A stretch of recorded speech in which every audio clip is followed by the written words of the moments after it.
Now, if there's one thing about me, I absolutely adore the British monarchy. I think that they are a great representation of the British public, and definitely 100% represent our modern day values as Brits. Their value to Great Britain is unmatched. I mean, with the amount of tourism they bring into the country year by year, honestly, we have seen a hospitality boom, and all of these things positively impact the economy. They 100% are not a drain to the British people's resources, and are definitely not there to feign superiority, as well as showcase to the world how great of a colonizer we are. There are so many countries who are desperate to be a part of our Commonwealth, with our strengths as a country continuing to grow and grow and grow. Now, as you can probably tell, what I just did there is what we call in Britain talking out of your ass. Oh yeah. Oh. Hi guys, what is up, what is good, what is Gucci? It is your girl Paige Christie here, bringing you yet another video. Today I thought I would come through with a small video just talking about something that really has interested me and has captivated me over the past couple of weeks. Now, I don't know whether you know about this, but in Britain there has only been one question, and that question is, where the hell is Kate Middleton? Now, if you don't know who Kate Middleton is, let me give you the TLDR.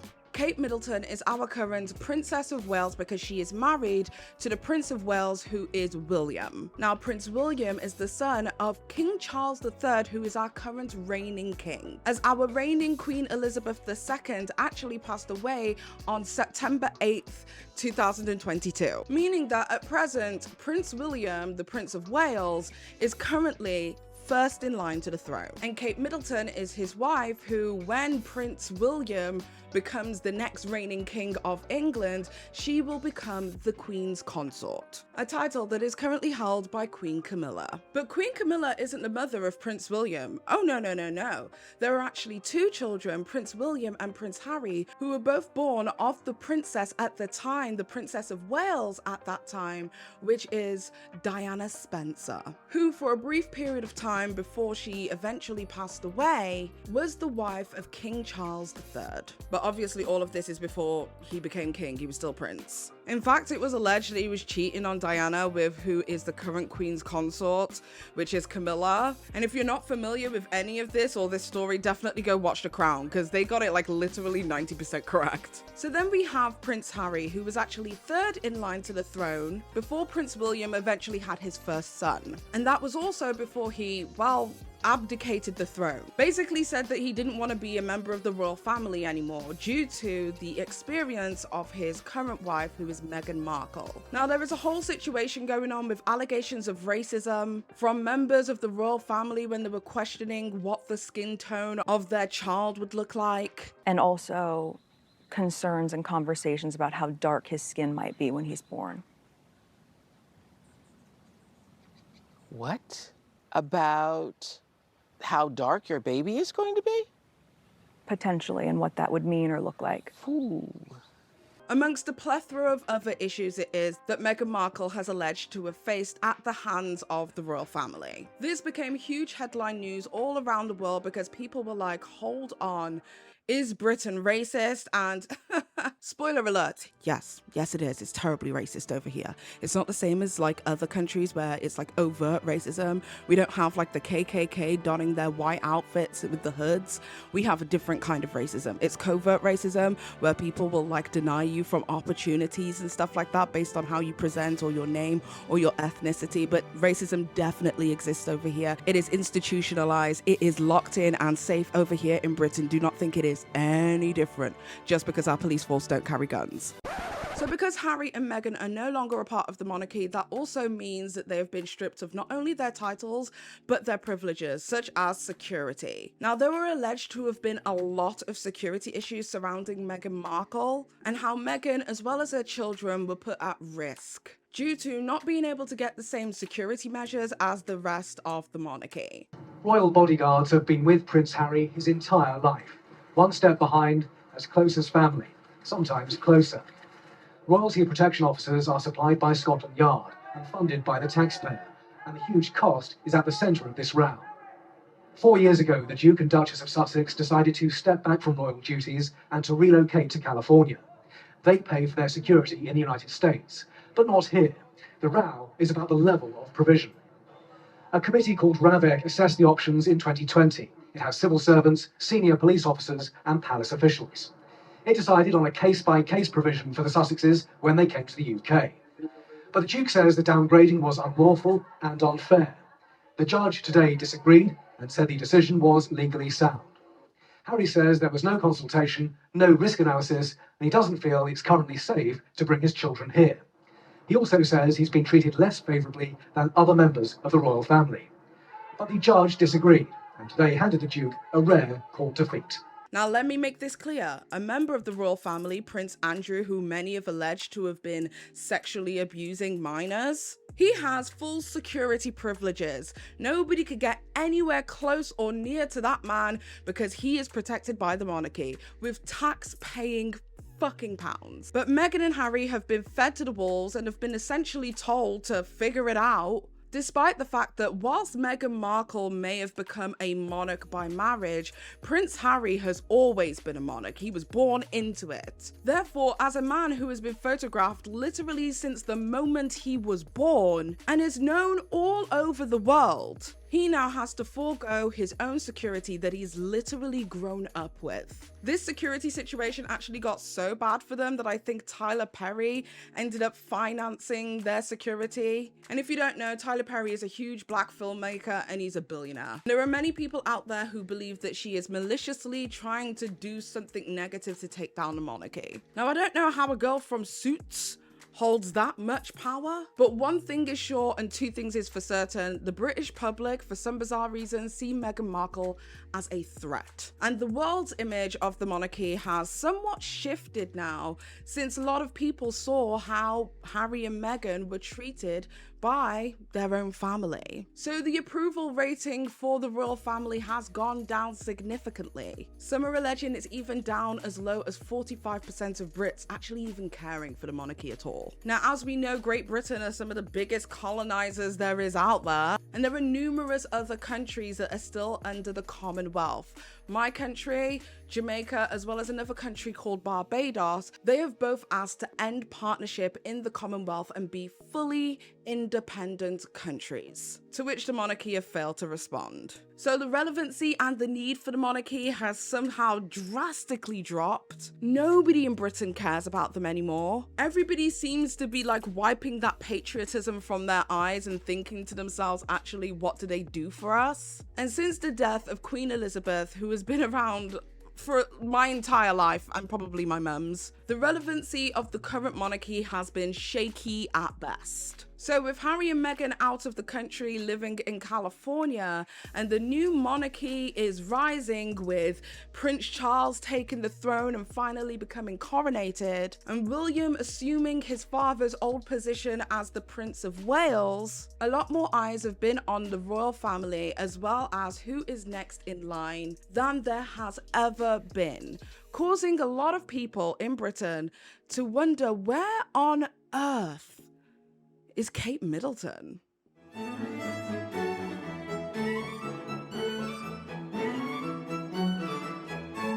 Okay, so the British public have not seen from Kate Middleton since the 25th of December 2023. She has not been seen out and about, no public appearances, nothing like that. She has been gone, radio silent. We have not seen Kate Middleton at all. And on January 17th, 2024, Kensington Palace then issued a massive statement about Kate Middleton, stating that she had undergone planned abdominal surgery and that she was expected to stay in hospital between 10 and 14 days before eventually returning home to finish her recovery. That led many people to speculate, what kind of surgery is this? How long is she going to be out of commission? What kind of abdominal surgery that's planned would cause somebody to be out of work for well over a couple of months? Well, this is where the speculations grew, the conspiracies grew, and we'll get into those a little bit later, but I feel like it's important to go through the full timeline to understand why the British public are so concerned about where Kate Middleton is. So there was actually a thread that was done a couple of days ago by a person by the name of Sage, who goes by Counterfacts on Twitter, and they made a detailed thread basically going through every single piece of information as to the concerns of the whereabouts of Kate Middleton. Okay, so here is what was said by Kensington Palace. Her Royal Highness, the Princess of Wales, was admitted to hospital yesterday for planned abdominal surgery. The surgery was a success, and it is expected that she will remain in hospital for 10 to 14 days before returning home to continue her recovery. Based on the current medical advice, she is unlikely to return to public duties until after Easter. So we're talking like April, May time, girl. This is a long time to be away for planned abdominal surgery. The Princess of Wales appreciates the interest this statement will generate, but she hopes that the public will understand her desire to maintain as much normality for her children as possible, and her wish that her personal medical information remains private. Kensington Palace will therefore only provide updates on Her Royal Highness's progress when there is significant new information to share. The Princess of Wales wishes to apologise to all those concerned for the fact that she has to postpone her upcoming engagements. She looks forward to reinstating as many as possible as soon as possible. Okay, so the thread continues. Although the official statement says that the surgery was planned, it also goes on to say that she has had to postpone her upcoming engagements, which is odd because if the surgery was planned, why would she have engagements scheduled during the recovery period? The statement also says that she won't be undertaking public duties until after Easter, which is March 31st, which is just over 10 weeks after the surgery took place. Also, on January 17th, Buckingham Palace announces that King Charles has also sought treatment for an enlarged prostate, and he will be going to the hospital a week later for a corrective procedure. So here we have a statement from Buckingham Palace that reads, "In common with thousands of men each year, the King has sought treatment for an enlarged prostate. His Majesty's condition is benign, and he will attend hospital next week for a corrective procedure. The King's public engagements will be postponed for a short period of recuperation." So people are sitting there going, what the hell is going on at Buckingham Palace? We've got 2 members of the royal family down. But my initial first thought was, quite frankly, why do we know what's going on with Prince Charles's prostate? To be honest, I don't actually care about the inside of the king's anus. Like, sorry you're going through something like that, but that was important enough for us to know, but an abdominal surgery wasn't. So as you can imagine, this whole situation ended up raising even more eyebrows. The thread continues. Now, it's wild that these were announced on the same day, merely hours apart. It is also noteworthy that while Kate's surgery was announced after the fact, Charles's procedure was announced a week in advance. On January 18th, 2024, one day after Kate's surgery was announced, Prince William is seen visiting her in the hospital. On January 18th, People magazine state that William has shifted his schedule to support his wife and is expected to postpone engagements to be by Kate's side and support their family. They have 3 children, George, who is 10, Charlotte, who is 8, and Louis, who is 5. So then this is where it gets even weirder. On January 21st, Sarah Ferguson, who is the Duchess of York and the ex-wife of Prince Andrew, yes, that's right, Epstein Island's Prince Andrew, is diagnosed with skin cancer after being treated for breast cancer in June 2023. I don't know if God just turned around and said that he was going to punish the colonizers, but my goodness, like, slow down, it's a bit much. On January 26th, King Charles undergoes his procedure for an enlarged prostate in the same facility where Kate Middleton is recovering.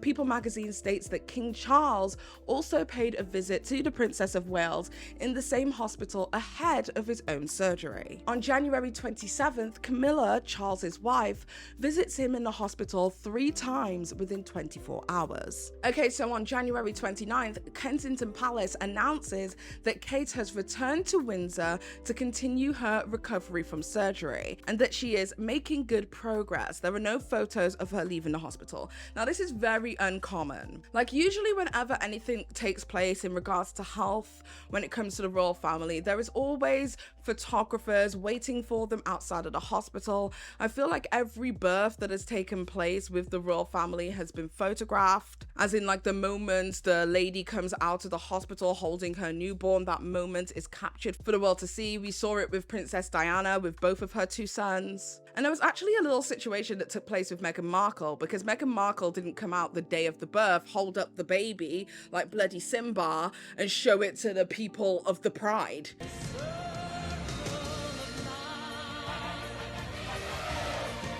She basically took 2 days to recover, so the birth was announced, but she didn't actually showcase the baby until 2 days later. And it wasn't outside of a hospital, it was actually at Kensington Palace, because it said that Meghan Markle actually chose to have a home birth. I mean, I have the two best guys in the world, so I'm really happy.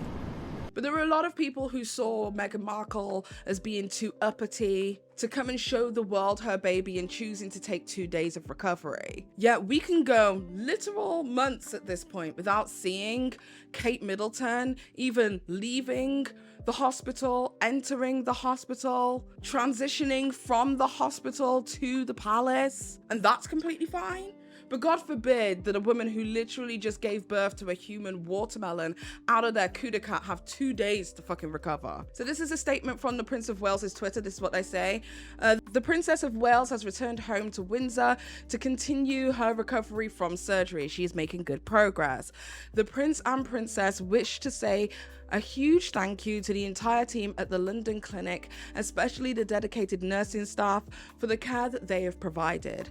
The Wales family continues to be grateful for all of the well wishes that they have received from around the world. Okay, so a couple of days later, on January 29th, King Charles is discharged from the clinic and is photographed leaving with his wife Camilla. So we saw photos of King Charles going into the hospital. We have seen King Charles as well as Camilla leave the hospital, and we've also seen Camilla go to and from the hospital 3 times the day of his surgery. Not a single photo of Kate Middleton? Did she even go to the hospital? Because like at this point, I'm beginning to question. Okay then, so flash forward to February 5th.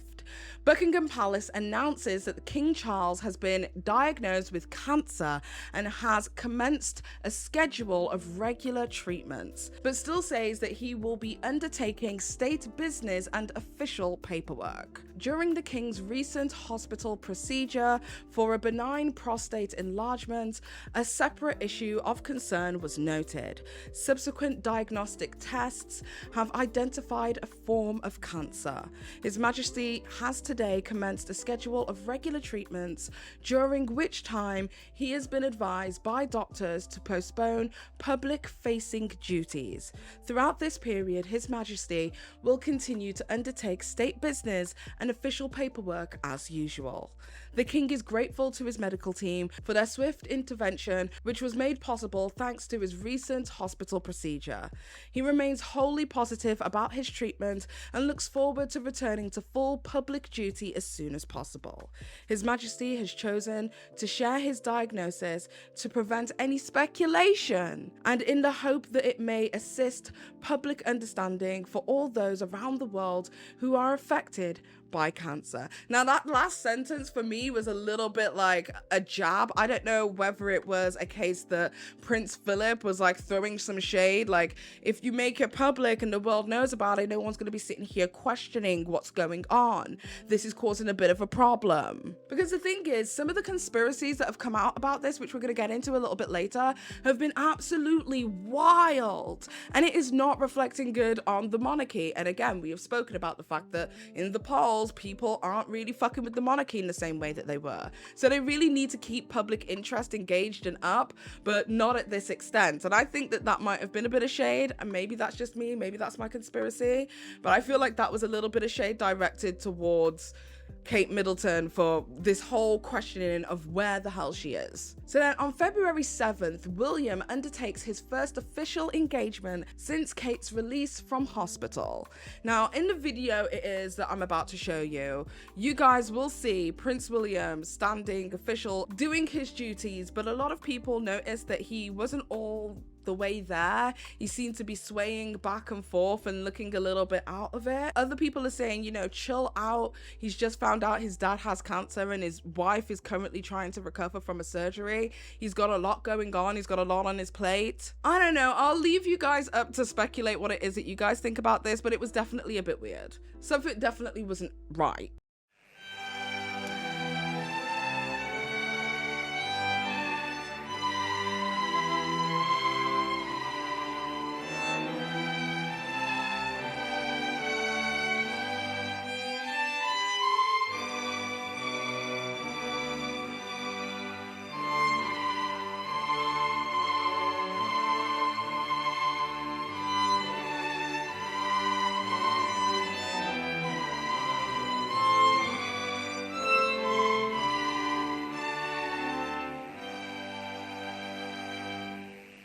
Okay, so on February 7th, Prince Harry flies from California to the UK to see his father after his cancer diagnosis announcement. It states that Harry leaves the UK after 24 hours to fly over to California after a 45-minute visit with his father. Now, if you're wondering to yourself, why did Prince Harry only come over for a short flying visit to see his father who's been diagnosed with cancer? And why was it just him? Where's the rest of the family? Do they not care about the king? Well, this all stems back to what it was that I was discussing a little bit earlier over Prince Harry having a lot of trouble getting any kind of security when coming over to the United Kingdom, as he has relinquished his duties as a monarch. Not only will the royal family not provide any kind of security for himself, that also extends to Meghan Markle as well as her children. And because of the safety concerns it was that Meghan Markle alleges to have faced, Prince Harry simply just doesn't feel comfortable bringing his family over to the United Kingdom, or staying for a long period of time for that matter. For the last however many years, let's just focus on the last 6 years, the level of planting and leaking from other members of the family means that, in my mind, they have written countless books. Certainly millions of words have been dedicated to trying to trash my wife and myself, to the point where I had to leave my country. At that time, I didn't fully understand how much or how complicit the family were in that pain. When I work in newsrooms, it's a fact that every anti-Harry and Meghan story comes from Kensington Palace. I was told I could say what I want about Harry and Meghan, but I had to lay off William and Kate. That was the instruction from the editor. Much of the negativity towards the couple is coming from within the royal family. The royal family and staff of the royal family are the ones that are very often leaking these stories to the press. When I was working for the BBC, you know, a very senior royal correspondent at the BBC, I was excluded from parties and events. I remember one big party at Buckingham Palace. I wasn't invited as the royal correspondent. Piers Morgan was as the editor of the Mirror. David Yellen was as the editor of the Sun. And I used to say to them, have you heard from anyone in the palace thanking you for the, serious defense of them? I've had some messages communicated to me on behalf of several members of the royal family. Upper level people? We're very people? grateful that... I mean, they can deny it all they like till they're blue in the face, but there's been an awful lot of leaking, particularly from Kensington Palace. I think that most of the general public would assume that the monarchy are at the mercy of the British press, when the reality is there is a far greater level of manipulation that goes on from the royal courts to the media than Joe Public would ever believe. I've been saying for a long time that the media's reporting of the monarchy is stuck in the 1950s, this kind of deferential lack of critique, lack of partiality. I mean, it's bizarre, really.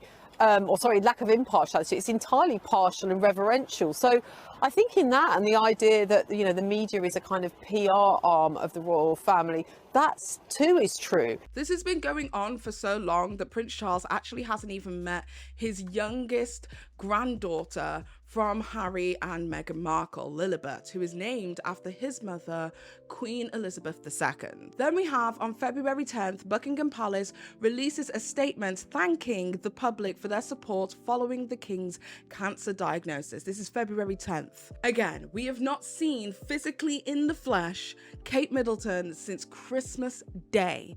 And on February 10th, we are getting frequent correspondence from the royal family in regards to King Charles's health. I would like to express my most heartfelt thanks for the many messages of support and good wishes that I have received in recent days. All of those who have been affected by cancer will know such kind thoughts are the greatest comfort and encouragement. It is equally heartening to hear how sharing my own diagnosis has helped promote public understanding and shine a light on the work of all of those organisations which support cancer patients and their families across the UK and wider world. My lifelong admiration for their tireless care and dedication is all the greater as a result of my own personal experience. Now, girl, this is 2 strikes.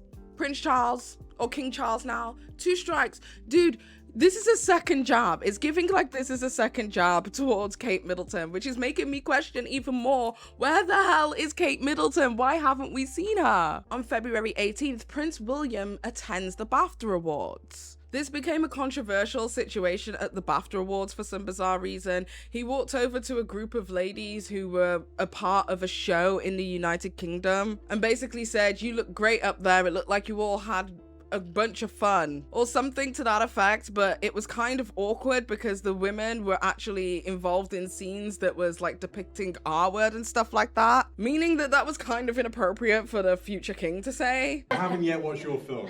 That's okay. I think it looked like you have a lot of fun the whole way through. But I digress. On February 23rd, Buckingham Palace releases a video of the king reading get well cards that were sent to him. It has now been 60 days since Kate Middleton was seen in public or photographed. Then, as if like the royal family curse couldn't get any worse, on the 25th of February, Thomas Kingston, who is the husband of Lady Gabriella of Windsor, the daughter of Prince Michael of Kent, and the first cousin to Queen Elizabeth, is found dead at age 45.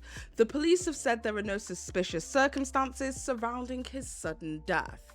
But like, why y'all dropping like flies? What's going on here? On February 27th, Prince William pulls out of attending the funeral of the late King Constance of Greece, his godfather, due to a personal matter.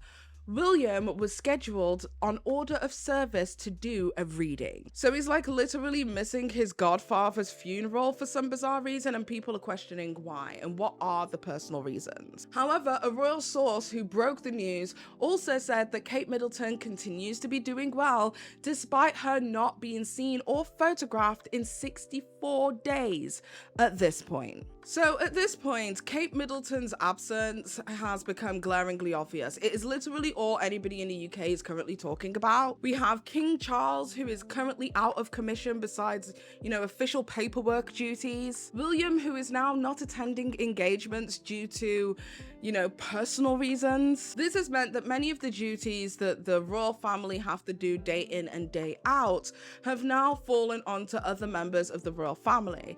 Now, this wouldn't be an issue, but it is an issue because a lot of these members are a lot older. We have Camilla, who is 76, Princess Anne, who is 73, Prince Edward, who is 59, as well as Duchess Sophie, who is also 59. They are dealing with the bulk of these duties at this present moment, and ever since Queen Elizabeth II passed away, and Meghan and Harry relinquishing their duties as monarchs, the royal family themselves have lost a lot of their quote-unquote brand power. People are now considering the current Prince and Princess of Wales, William, as well as Kate Middleton, to be workshy, with Princess Anne, King Charles's sister, undertaking the majority of the duties, despite being significantly older than her niece and nephew. She undertook over 457 duties in the year of 2023 alone. Charles did less with 425 in 2023. William himself only did 172, with Kate doing even less with a whopping 128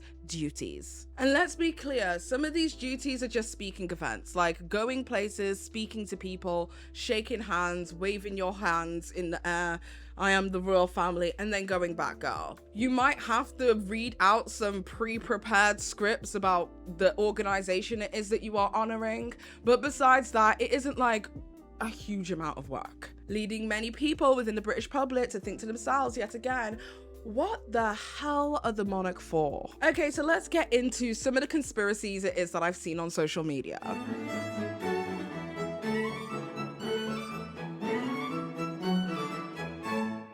So one of the main questions it is that people had on social media is what kind of abdominal surgery would Kate Middleton had to have had that would leave her out of commission until Easter? Some people were questioning whether it was a hysterectomy, appendicitis, gallbladder removal, amongst a plethora of other different surgeries. But a lot of the people who had actually had those surgeries themselves basically stated that these kind of surgeries would never leave somebody to be away for that amount of time unless there was significant complications, to which we are to assume that there isn't, because the royal family have already stated that she's doing well and she's doing fine and recovering in the manner of which we would expect. But one of the funniest things it is that I saw is that people had thought to themselves that it is a potential that Kate Middleton may have got herself a BBL. And the reason that people think this is because the recovery period for a BBL does directly correlate with the, 3-month period that she is expected to be out of commission. So then people just decided to start AI generating and photoshopping photographs of Kate Middleton with a massive ass. And whilst that is the funniest conspiracy, I honestly don't think that there is any truth to that whatsoever. But girl, I could be wrong.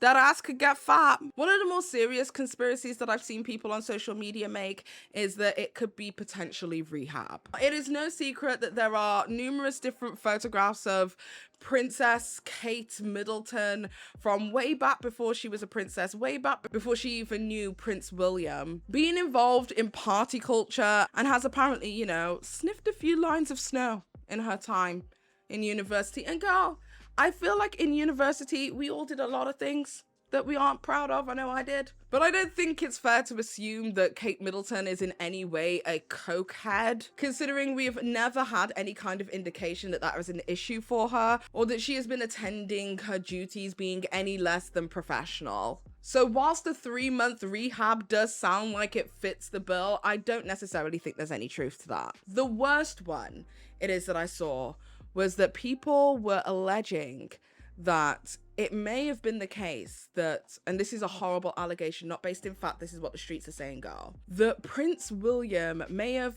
laid some hands on Princess Kate Middleton. Now, there are a few articles from a while back that are basically stating that Prince William may have a drinking problem and has an anger issue. This one article over here says, Buckingham scandal, William mistreats Kate verbally and emotionally per insider. Then there's another one that says, royal concerns over Prince William's alleged battle with the booze. And I mean, these are only 2 articles, but I can see like there have been numerous different articles that have been alleging this kind of behavior per insiders of Buckingham Palace, Kensington Palace, the royal family in general. Now, I don't know whether there is any truth to this, but it would make sense as to the secrecy, the secretive nature of why they aren't talking about why she's gone into hospital or what it is that she may have possibly needed treatment for. It does fit with the recovery period of somebody who has been, severely harmed in their body. But I don't like to assume this kind of behavior from somebody that I literally don't know. Whilst I have never really vibed with Prince William in the same way that I have, in the past for Prince Harry, I truly don't know enough about him as a person to be able to say these allegations sound like they could be based in truth. But I do think that there is nothing wrong with being hyper vigilant. So I think it is important to, even if you don't think it, store it in the back of your mind. Maybe something will happen that will trigger that thought to come back up and you'll go, wait a minute. Hey, no.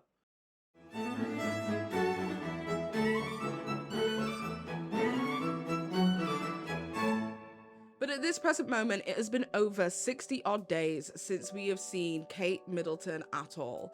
I do think it is worrying and concerning the fact that she hasn't been seen since Christmas Day. And the lack of transparency surrounding her health is making everybody extremely worried. But my thoughts on the situation, I think something's going on. I think something deeply worrying is going on, and I hope it doesn't result in the end of life of any individual. After the whole situation that took place with Diana, which is the whole reason that Harry and Meghan decided to abdicate their duties in the royal family and decide to move away to have a better life, is because Harry has stated that he feared that the same might happen to Meghan that happened to his mother. And there are some conspiracies surrounding Princess Diana's death. And whether true or not, that is extremely concerning, especially for any future queen consorts to make their way up to that level. Remember the history. Do not forget what they did to Diana. When Diana was breaking and, you know, in serious mental distress, but she wasn't mad because they were treating her so badly. And actually just last week, one of Jeffson, I think, said that they leaked all this information about Diana. I remember Nicholas Soames saying on Newsnight, you know, she's crazy, because she did not let Charles own the narrative, because she wanted to tell her side of the story. And they leaked that she was mad, and they destroyed this woman's mental health. They tried. And they did the same, I think. A woman who came from a very different world, and I remember writing 3,000 words, the cover story in Times US, Time Magazine US.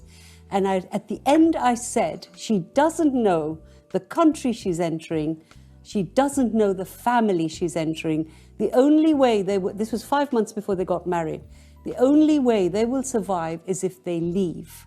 She had no idea about the backstory in this family. And you talk to me about racism over and over again. Charles says to a woman I know, a journalist I know, from Manchester. He says, "Where are you from?" She says, "Manchester." "You don't look as if you're from Manchester." The Prince Philip, I met him at the Royal Shakespeare Company because I was a governor. I'm standing with my husband. He passes us by, he comes back and he looks at my husband and he says, "You're married to her?" No, is she yours? They are full of it. And Meghan had to survive it. I think at present it is very clear that the monarchy is extremely unstable. Their popularity is decreasing.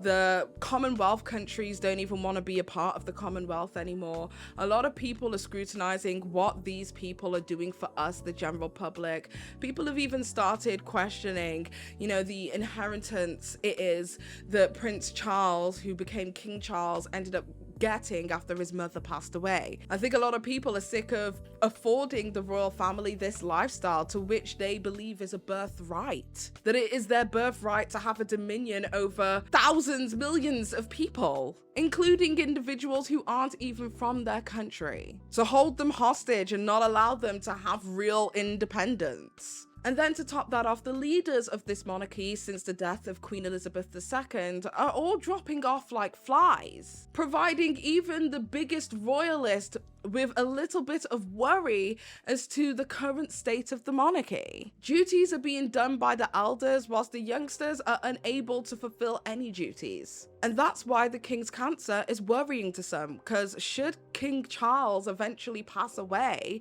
then that means that all of these duties are going to fall on the hands of his son. And realistically, do we think his son's ready to rule the country? I mean, press X to doubt. But I think the main reason that this has become a huge issue, and this is my personal thoughts, is that Meghan and Harry are no longer the buffer. Because Meghan and Harry have abdicated their duties and moved over to California to live the life it is that they want to live, the constant scrutiny by the British press, the pitting of Meghan against Kate Middleton in the wars of who is the better one, the countless stories underpinned with covert racism as they try and diminish any good attributes of Meghan Markle and therefore Prince Harry for supporting her. All of that is seemingly gone. People can only be mad at Meg and Harry from afar. There are many people, including journalists, who believe that this was the best that they could have done given their situation.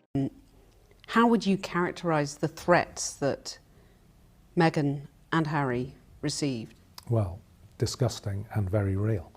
I've talked publicly for many years about the threat of extreme right-wing terrorism in this country.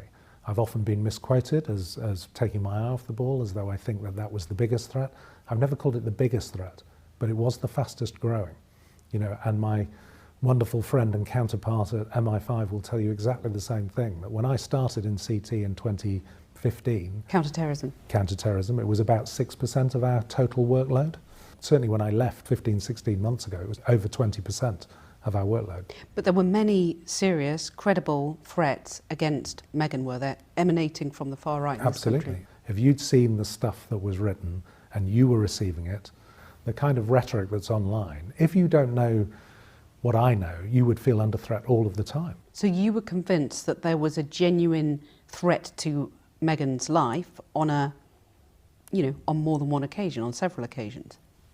We had teams investigating it. People have been prosecuted for those threats. So with no more eyes and no more attention on the attention-seeking Harry and Meghan, there is now more eyes and more scrutiny when it comes to the current state of the monarchy. But for me personally, I want to abolish the monarchy. I don't think they do anything good for the country. As a first-generation Windrush child of Jamaican English heritage, I've seen how this country have utilized immigrants to no end, only for them to point the opposing finger at all of their country's problems to have been because of immigrants. It's that same rhetoric that we saw around the time that we were deciding Brexit, that saw the older majority of individuals over the age of 60 make a vote on behalf of the younger generations to take us away from the resources that we had at hand in the European Union. This has tremendously damaged our country economically in a way that we, the British people, have struggled to bounce back from, especially with our current currency, the pound, going down in value year by year. Britain is no longer the greatest country in the world because so many British people are choosing to migrate from Britain for better lives elsewhere, meaning that they are choosing to become the immigrants. And all of this down to an institutionalized system that has always and will forever be covertly racist. Because what they fail to see is that Meghan Markle, as a biracial woman of colour, represented the immigrants of Britain. She was a representation of what it is to be a person of colour in the monarchy. And from my humble perspective, what the royal family did was basically say, you can't sit with us. You're not welcome here. So while she was outlined by her differences, not just as a person of color, but also as an American, they failed to understand that she bled the exact same colors that they do, the exact same colors that we do, the exact same colors that the British immigrants do, red, white, and blue. Hopefully you guys have enjoyed today's video. It was just a bit of a short one, going over everything that has been going on with the monarchy. I hope we find out genuinely what has taken place with Kate Middleton, and even if she wants to keep her personal health, I respect that, but I also just want to make sure that you are okay and that you are actually here, because we heard about the hospital, we heard about you being in Kensington Palace being looked after, we heard about the Filipino nurses who are now your aides, we heard about all of this, but we haven't seen it. So I hope that she is okay and that we'll get a visual presence of Kate Middleton when her recovery time is done, and that nothing horrible has actually taken place. Whilst I may not like the monarchy, I do not wish death upon any of them. But you know, maybe give back your blood diamonds to Africa. Maybe tell your museums that we're not allowed to hoard this stuff by law for some fucking reason and give it back to the countries that you stole them from. Maybe do those kind of things. Maybe then I'll think, the monarchy, they're not so bad. But anyway, with that being said, tell me what it is that you guys think in the comment section down below. If you like this video, please don't forget to give it a thumbs up. If you like it, if you don't, I don't give a shit anyway.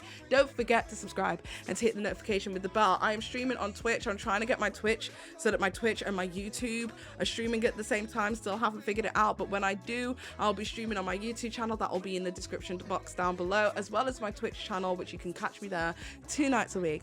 With that being said, I hope you guys have an amazing day or evening, whatever the hell it is that you are doing. And until next time, it's been Paige.